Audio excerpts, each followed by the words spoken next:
Welcome to the PICATalk podcast.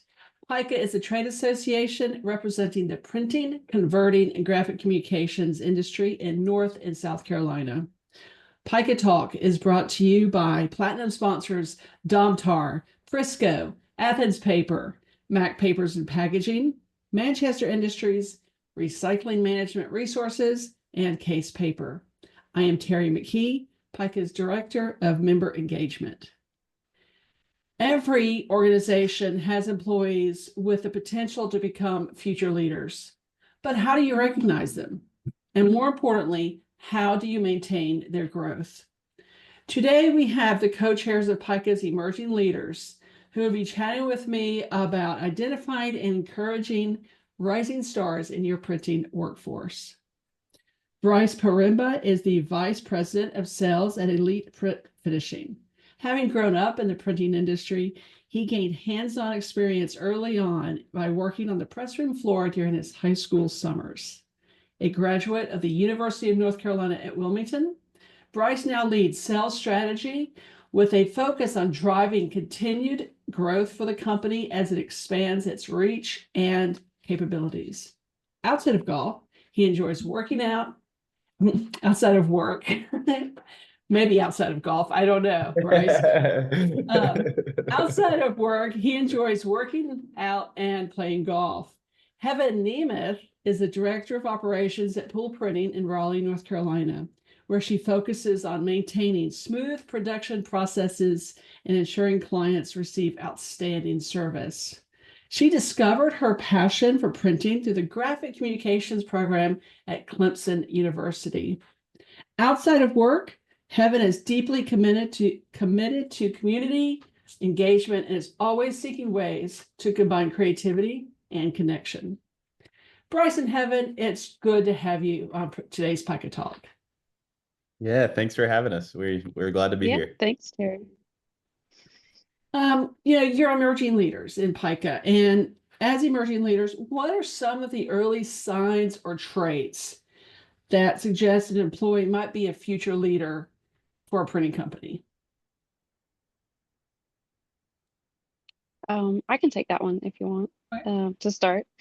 For me, I think a lot of it is just that you have the desire to learn, to do more than just come in, do your basic things every day and go home. And it doesn't mean that someone is doing way more work than they should be or taking on things well outside of their scope. But you can just tell sometimes when someone has that drive to learn more. They find a passion in print and they just see something in it other than just a daily let me clock in and clock out, right? They want to know the process, the how to, the what's changing, how can I grow, and those are the people that become the emerging leaders that we are.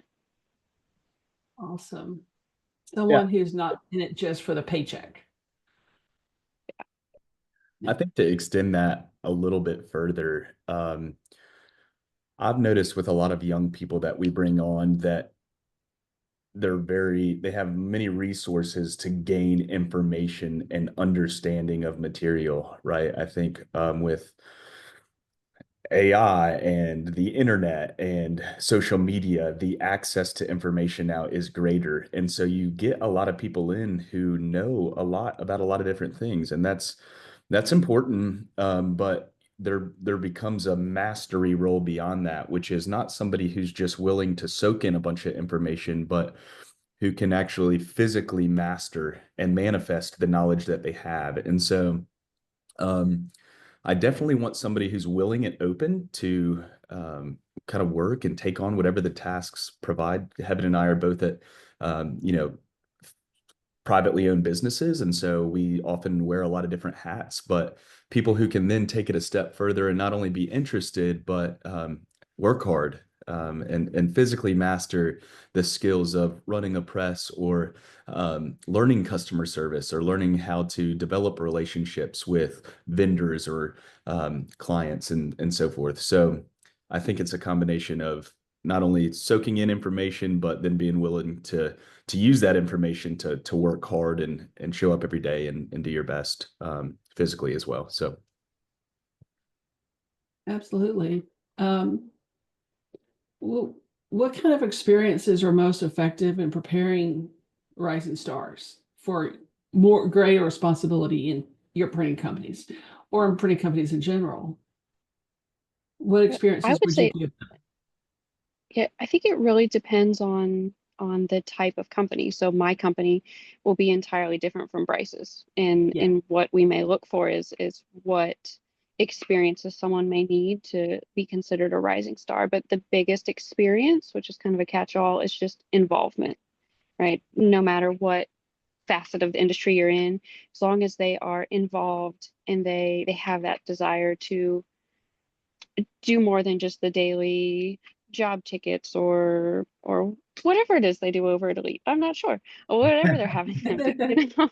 Um, but just someone who's involved in the industry as a whole instead of just and it's hard. Like when you're young and starting out, of course it's daunting to go, oh, I need to go outside of my lane and do things that most of the people may not be anywhere near your age group, and you may feel like, oh, I can't, oh, maybe I don't want to go drink with all the PICA staff or whoever, right. but going and sharing that drink or having that meal with somebody, also just the involvement as a whole, I think is an experience that, and no matter what facet you're in, you need to have.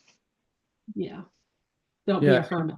that's so tough because, like in leadership roles, right? Heaven and I are trained to diagnose failures or where we need help, right? Like, oh my goodness, I feel like I'm having clients constantly reach out, and I don't have somebody in a position that can take care of them, so that's lacking. Or um, my offset department's killing it, but my digital department, it just seems like we need more hours. So the obvious fix for us is to hire somebody that can do that exact thing, right? And we're just trying to fix the failure, or to maybe find a solution for improvement. And so when you do that, you get pretty narrow-minded about who you're bringing in. And when you bring in Yes. young talent, they may be great to dive into that task and get involved with specifically what you need right away. But in order to help with their development, and their buy-in, you have to kind of open their eyes to multiple different facets of your business, allow them to get out and be part of PICA, allow them to get out and see vendors and see customers. And that extends beyond, and it's not that quick fix, right? That's where it takes time. Obviously I need that person right in the digital press room because that's what's lacking. But Yeah. there's some really good benefits to allowing them to kind of have that overall involvement. You get more buy-in from them, but it also allows you to learn more about that employee. So if it's somebody that's really good and you're allowing them to get involved with multiple different things, they may be a better fit elsewhere.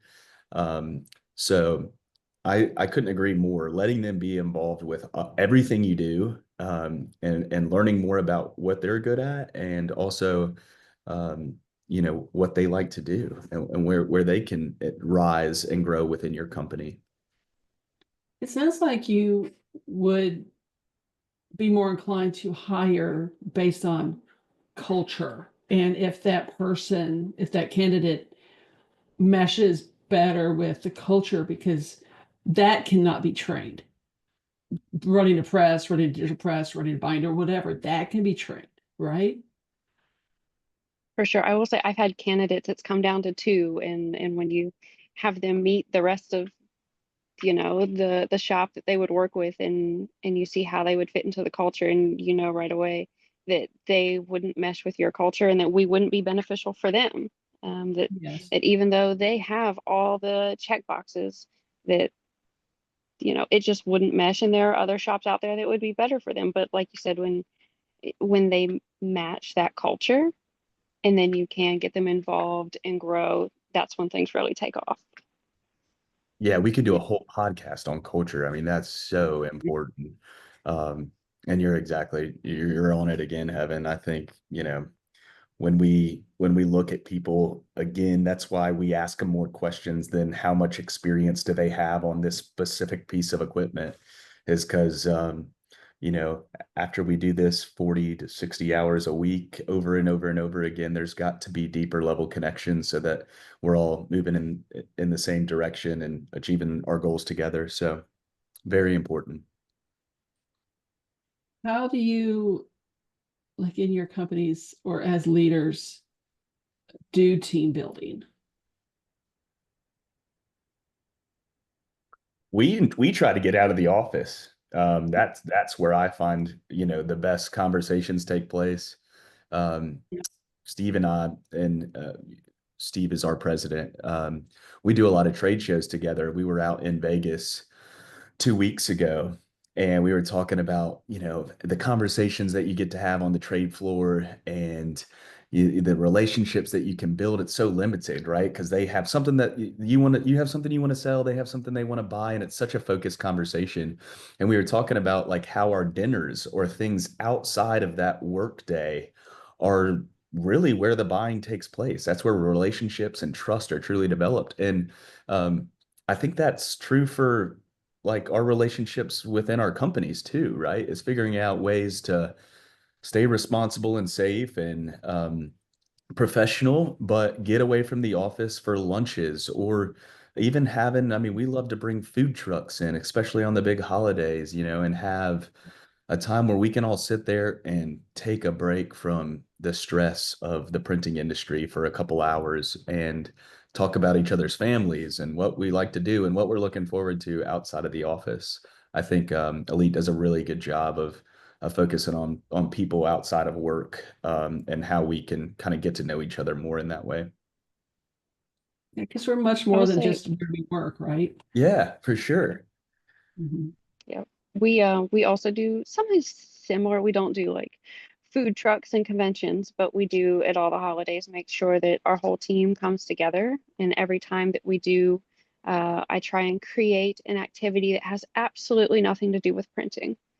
And we put the workers on teams together. And they will do things like dress each other up as turkeys and then perform in front of everyone. And it's great. And those kind of things, like that's not something that you can build in your daily workday, and the video of that will live on forever. And so those kind of things help really solidify the relationship so that when things maybe don't go as well as they need to in the shop, we still have those times where we do get to come together, and be a group and get to spend time during our workday doing something that has nothing to do with work, but that is still getting to grow together and figure out how to decorate your coworker. So And I think those little things, Terry, I know one of our focus today is like on young people and leaders and identifying that. And you know, I hear so much feedback among when we're with, you know, our college students or the high school students that we spend time with of like yearning for that, right? They just got out of college. You know, they went from living at home and having a great sense of community to going to college and having to start over. And now, Yeah. you know, they're leaving high school or they're leaving college and coming into the workforce. And again, they're starting over with a new community. And those little things can make such a big difference. I mean, we can talk about pay scales and, you know, responsibilities that you can give out to new employees, but I think it's sometimes underappreciated. And we've seen kind of some of that stuff disappear at some companies. And I think it's so important for new hires and young people to feel a sense of community where they're working. And so, you know, I think these little things are really important for that too. Absolutely. Um, I worked at a printing company after my first tour of duty with PICA ended in '06. And they're non-members, so I can say this, right? So um, little to no community. Yeah. Like when people left, they just left. And no one checked up on each other. No one had each other over for dinner or even went out at lunch to have lunch together.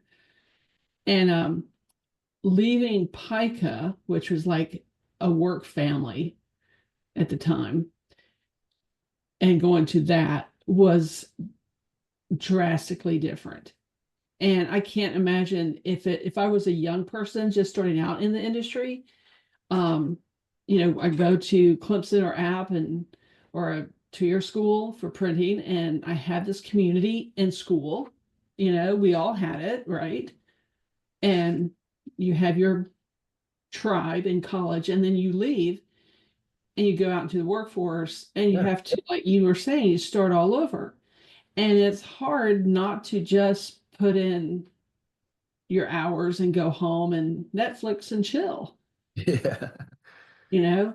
And but say you have, going back to the topic, as my phone rings, um, say you have a person who's very ambitious, they've been hired by you guys and they've come in here, whether it's at Poole or Elite, and they have something to prove.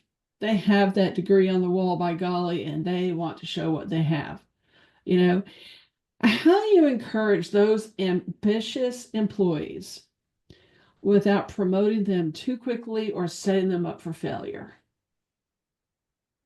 I will say one thing that I found, because I do have some younger people that have worked with us and one that still does. And the best way that I found is give them the plan of here's what I see you learning, right? Here's where Mhm. you're at. And I also say, so here's where I see you going.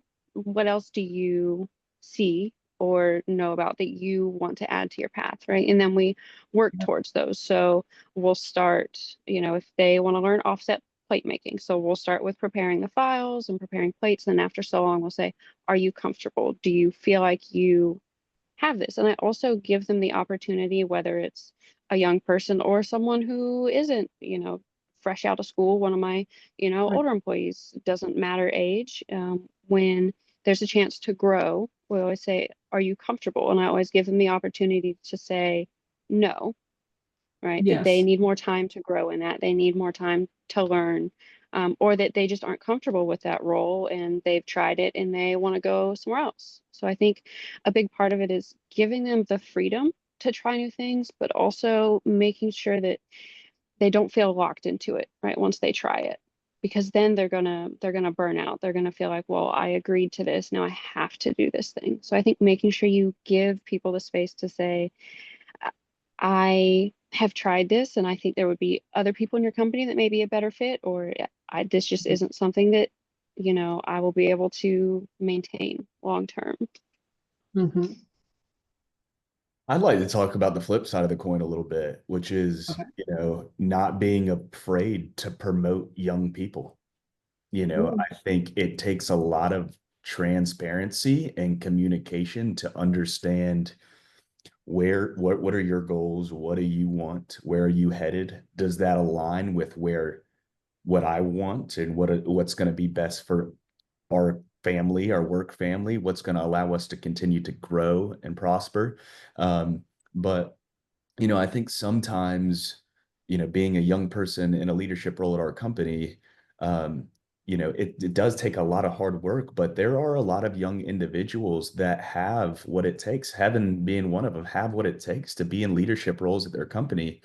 And so, if you can identify that early on, not being afraid to let that person prosper. Young people got a lot of energy, and if they're willing to, again, physically master some of these skills as well as gather information, like we know young people can be good at, um, we as companies in the printing industry can't be scared to allow new ideas and change to scare us. We've got to allow some of these young people to get into leadership roles and to show us the new technologies of print. I mean, all the great schools that we have locally with App and Clemson, these kids are coming out with a lot of knowledge, and sometimes you just got to allow that to run its course. And if somebody's really willing to work hard, don't be scared just because you have somebody that's been with you for 20 or 30 years.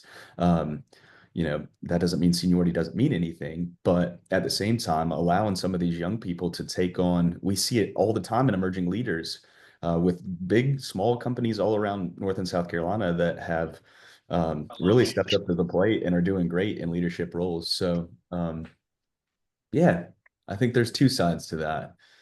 Absolutely. Absolutely. because you do have what am I trying to say? The industry as a whole, people retiring off, just like last month, we had 3 people in our membership retire. And it's an aging workforce. I mean, that's just the reality of it. And a lot more gray and white hairs now than I used to see at PICA. But we have to have, as an industry, we have to have those young people coming in and doing what you're doing and leading, because that's the leadership, that is the future of the industry. And the industry is changing rapidly. I mean, when I left PICA 19 years ago, the king were the 8-color hiding sitting on the floor that could perfect and all this. And now then it's like I come through the looking glass from Alice in Wonderland, and 19 years later it's all digital. I'm like, what the heck happened? But the young people seem to be embracing that and bringing it on, and we need that. Yeah. And you don't want to get stuck in a position where somebody's aging out and you have a young person who you've identified as a long-term player in your company, and you don't promote them quick enough, right? And all of a sudden, when I say promotion, I mean adding responsibilities to their plate. Because as we do have people step away, that's a lot of knowledge there that we lose Yeah. year after year. And it seems like the earlier you're able to add responsibility to some of these young people, the more that they can learn and the easier the transition is for you. So you're not stuck going, oh no, somebody's leaving in September and I've got to figure out in 3 months how to teach all this information that they've gained over the last 50 years to a 25, 35, whatever that is year old. And That's tough. that's a great point. Yeah, it's tough. And we all face it. We all face it. Yeah. And you're thinking about your specific companies. You guys you weren't born on the press room. Well, Bryce, you might have been, but Not you quite. weren't born there. But how did your companies create this culture of development for you particularly? I will say for mine, it was more of like I wanted to be in this role, and I went to my boss and said, I know what you have here, and I'm the best fit for this. And luckily, he agreed and let me do the job, and then just let me take on more responsibility. But it was a different situation because they were, like you guys said, like they were in a place where everyone was aging out. The person who was in my role had already retired, 6 months before I had even started. Right. So there were a lot of gaps that needed to be filled. And that was my original role, just customer service when I started. Um, and it reached a point where when my boss bought a second company and we needed someone to do the day-to-day, I just said, I'd like that to be me, and just kind of put myself in that position.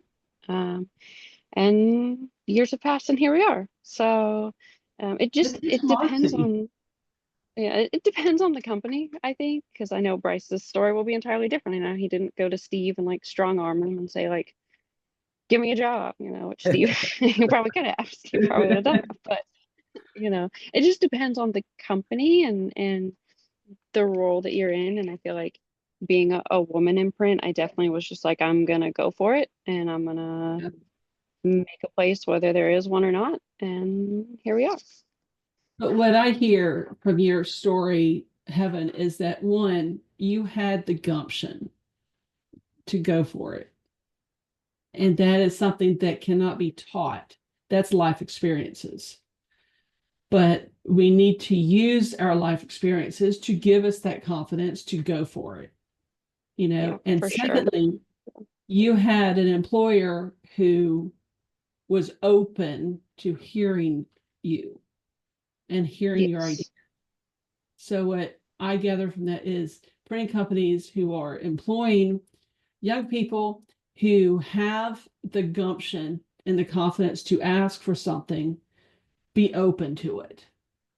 Don't Yeah, just, for don't sure. just, "Oh, you're just a young whippersnapper, get off my Yeah. lawn, go Yeah. on." Because I You will know, say when it's somebody that was my age, because I was just maybe 25 when I did that, and it's like somebody that age, and I'm very aware of the makeup of our industry. So when you are in that position and you feel that confidently, um, I do think it's something to be taken serious, right? Because yes.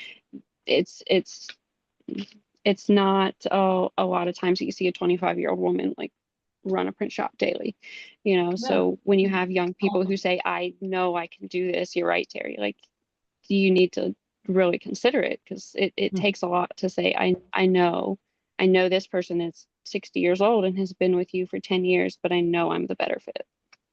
And But I that think is too we much spoke. to print. Go ahead. Sorry, Terry.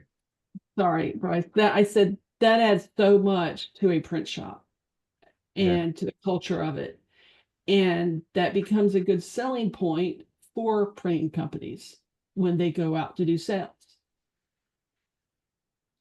Okay, Bryce now. Yeah, Sorry. I was just gonna say, like, I think, it's probably tough for Heaven to give herself credit, but I bet if we had Maury on this call, like, there was probably also a lot that happened in that first bit of time when you were in customer service that showed him, holy Mhm. cow, this person is also ready and fit to do these certain things. So it's not only a combination of having the confidence to stand up and know your worth and know your commitment to a company, but again, it's also that physical mastery where Heaven came in for X amount of time and proved that she was going to be able to accomplish whatever task it was. And so when she did stand up and say, hey, I think I'm ready for this, or I think I'm the best fit right now for this position, it was probably a pretty easy, decision for Maury to make. And congrats to you. I think it says a lot about what you were Thank doing you. then. Yeah. Good job, I like to Heaven. think so. I like to think so. But I know Elite is probably very different in the way that you guys, each shop is different in the way that they develop leaders. So I'm sure yours is probably a little different. Well, Yeah. it's your story, Bryce. Yeah, I think mine's a little bit different because I came in as a sales rep. And so, that was a whole, the family business dynamic. And, we had a lot of conversations when you bring new family members into a family-owned business. Um, yeah, there's a lot. And so we thought as a family, the best way for me to do that would be through sales and kind of, I had spent some high school summers and I was very familiar with the services that we provided. Um, but a good way for me to kind of earn my stripes, as you'd say, was to kind of get out and sell, right?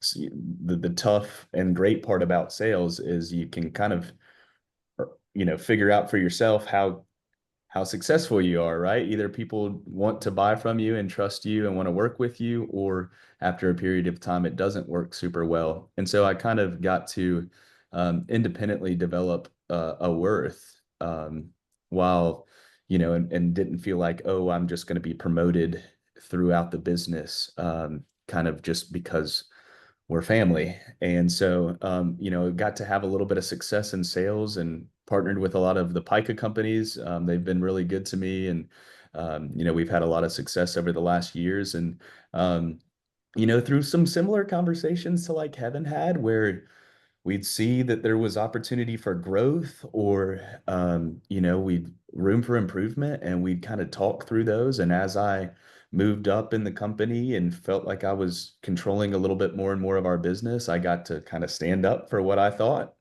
And sometimes that worked, sometimes it didn't, but learned throughout the process. And I think eventually I was heard more and more. And kind of over the last 2 or 3 years, we've been able to see eye to eye. And in combination with that and having a lot of success and tremendous growth as a company, I think I was able to kind of show my value through independently selling for the company. So it's a little bit different than identifying somebody that's in a role inside Yeah. the plant. You know what I mean? Where they perform certain tasks and then get to be promoted. So I can't speak directly to kind of, how my development was there, but that's my story at least. But it still shows that you needed the confidence in going out and getting sales and going out and prospecting and getting your own client Yeah. base and showing and proving yourself, just like Heaven. She had to prove herself in her previous role so that when she went to Maury and said, "This is what I want to do," you know, she had a track record and you had a track record. So when a young person gets into the printing industry and gets into a company, they need to like right off the bat not be entitled about it and say this degree on the wall gets me all this carte blanche, Right. but they need to work for it. And they learn that way and not be afraid to fail.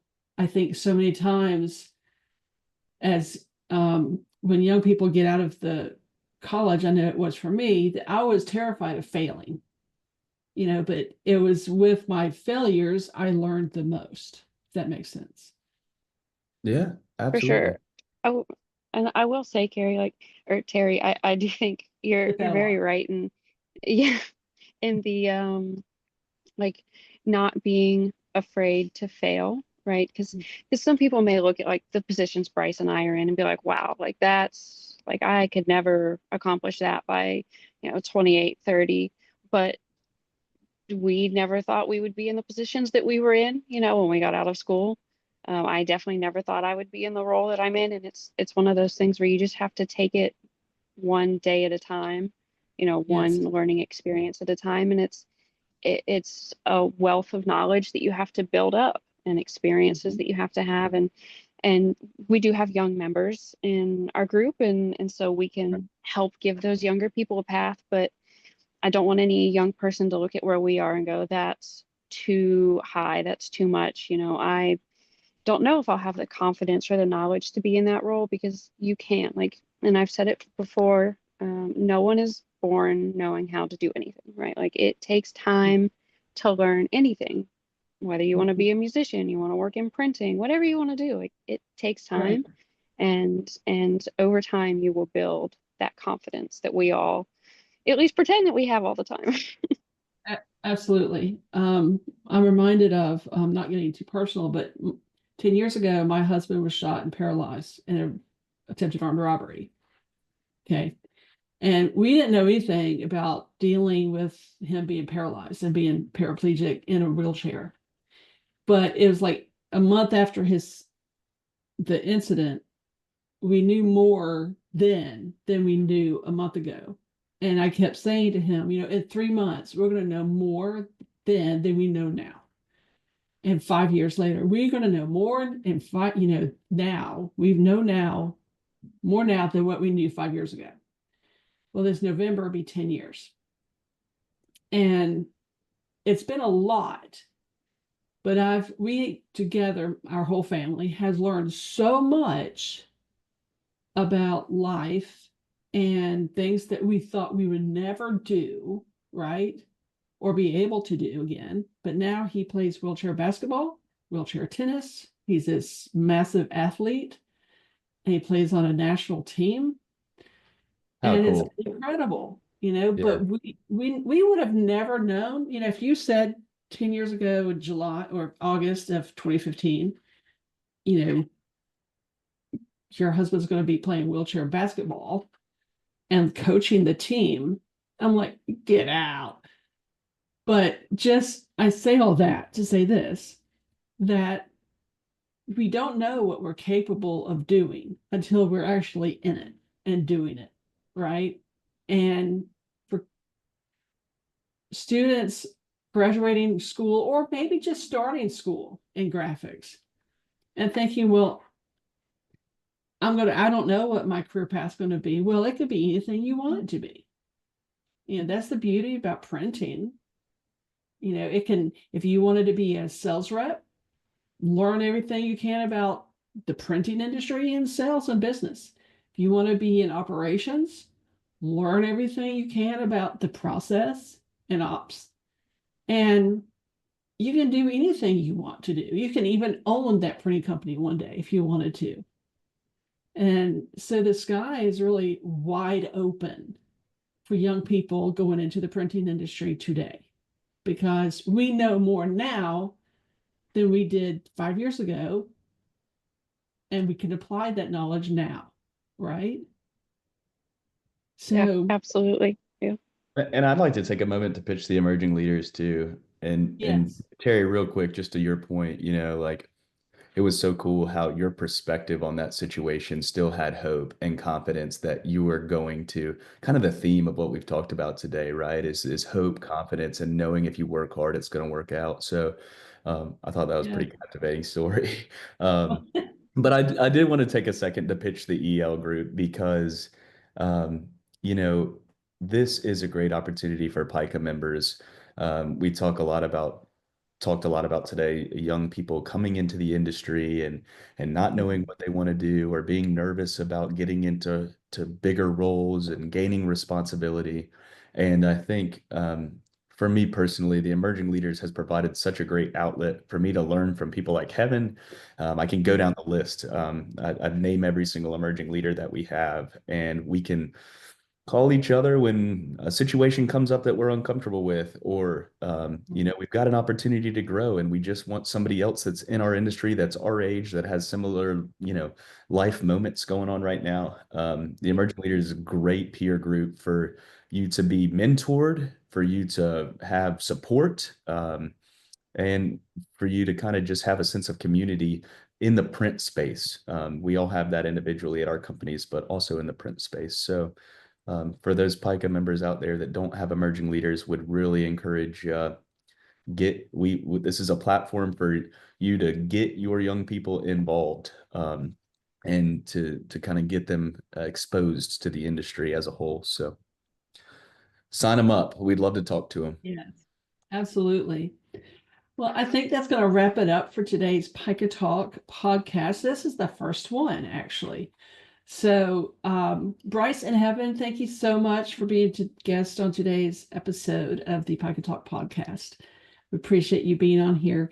And if you'd like more information on the Emerging Leaders Program, check out the information in the description below. And thank you for tuning in. And we would appreciate it if you would hit that subscribe button so you won't miss a single episode. And you can find it also on our YouTube channel. Yes, PICA is going into the 21st century with a viable YouTube channel. Amazing. And so on behalf of all of us here at PICA, thank you for tuning in. Bryce and Heaven, thank you so much for being with us today. Yeah, take care. Okay. Thank Bye. you. Bye-bye.